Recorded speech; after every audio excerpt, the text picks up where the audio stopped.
Hi guys, welcome back to my YouTube channel. I feel like we need to come up with a name. BFR Squad. I feel like that's too basic, but if you come up with any, put it in the comment section.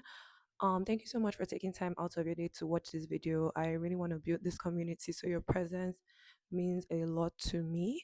So I'm gonna begin with the 5-minute lesson of today in a new series I'm calling Wellness 101 with Drew, and the topic is habits. I know we throw the word around habits a lot, but what actually is a habit? So, habits are daily behaviors that basically lets you run on autopilot. Almost 50%, which is shocking, of our daily activities, daily behaviors or habits because they're done subconsciously. So more on the sciencey part because I'm a science girly. Basal ganglia is the part of the brain that does this on autopilot. And it does this in an effort to allow the prefrontal cortex of the brain to focus on more high level focused activities. Think about it this way. Say I'm a new chef, I just started working at Earl's. I have zero idea how to make maybe a souffle or some recipe. But basically, the first time I'm starting learning the processes and I have to think and focus, I'm using my prefrontal cortex. And then imagine me 6 months later, like making the same dish, like I'm literally a pro. At this point, I'm using my basal ganglia because my brain is literally running on autopilot because he has already created a shortcut for this routine that I've learned over the last 6 months. And so every habit has three parts. The first part is the cue, aka the trigger. It could be a feeling, it could be a time, it could be a sound. And then the second part is the actual action. So this is the behavior and the habit itself. And the third part is the reward. So why your brain craves this habit, the benefit to you or your brain or both, because it's still you. An example I have here is getting home from a long shift. You're stressed. So stress is the trigger here, the cue. Okay. And then because you're stressed, you need a little break to detox from work. So you go on your phone, start scrolling on TikTok, and you doom scroll for hours. That's the habits. Okay. And the reward is the mental reset or the dopamine or satisfaction you're getting from the distraction, the funny videos. So the logic is you can't change a habit until you understand what is triggering this habit. Why does my brain like it? So I'm going to give you 5 habit tools that you can use to form new sustainable habits.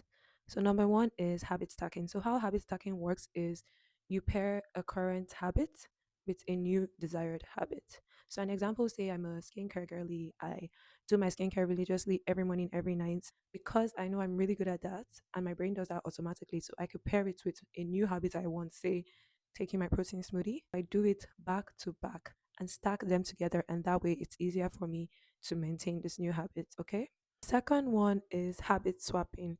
So how habit swapping works is you keep the cue and you keep the reward, but you change the habit in the middle of it. So using the same example, stress from work is the cue. Instead of doom scrolling, I will do a 15-minute yoga reset.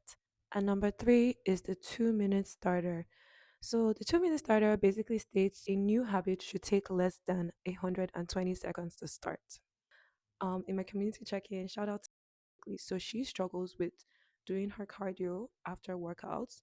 So she's gonna use a 2 minute starter and spread it along her week. Fourth tool is the 2 day rule, which I really love and I use quite often. So this basically says you can miss one day, but you can't do it twice in a row.